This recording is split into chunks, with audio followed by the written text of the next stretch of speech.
امبارح كان في ماتشين في كاس مصر بيتلعبوا في نفس الوقت، ماتش ما بين حرس الحدود وغزل المحله، وماتش تاني ما بين انبي وفيوتشر. خلينا نبدا بماتش انبي وفيوتشر. انبي وفيوتشر كان ماتش بيتلعب في كاس مصر في دور ال 16، وطبعا انا لما قلت كده انت تخيلت ان اكيد ماتش حرس الحدود وغزل المحله الناحيه الثانيه هو كمان في دور ال 16. لا لا، ماتش غزل المحله قصاد حرس الحدود ده في دور ال 32 من نفس مسابقه كاس مصر اللي بتلعب فيها ماتش انبي وفيوتشر في دور ال 16. بس خلينا في ماتش انبي وفيوتشر الحقيقه، لان حصل فيه حاجات كتيره جدا. اولا الماتش كان فيه 40 دقيقه وقت بدل ضايع. ده راجع لايه؟ راجع لان في وقت اكتشفوا ان اساسا تقنيه الفار مش شغاله، وكان في مشكله او حاله الحكم اضطر ان هو يراجع الفار فيها، فاضطر ان هو يرجع للفار. احد الاهداف المسجله في كوره خبطت في حكم المباراه، ومفترض ان الكوره على اثر الخبطه دي غيرت اتجاهها وراحت للمهاجم، قدر ان هو يسجلها هدف. الحكم رجع للفار عشان يشوف الكوره خبطت فيه هو شخصيا ولا لا. بعد ما خلصنا موضوع المشاكل الفار، وبعد ما خلصنا ال 40 دقيقه، وبعد ما الماتش بدا الساعه 9:30 بالليل وخلص الساعه 12:30 و5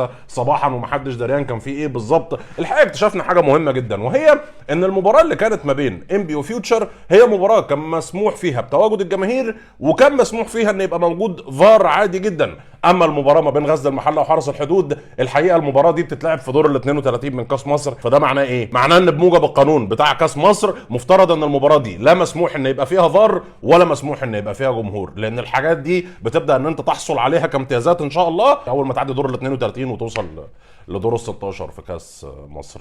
الاعجاز العلمي في الكره المصريه.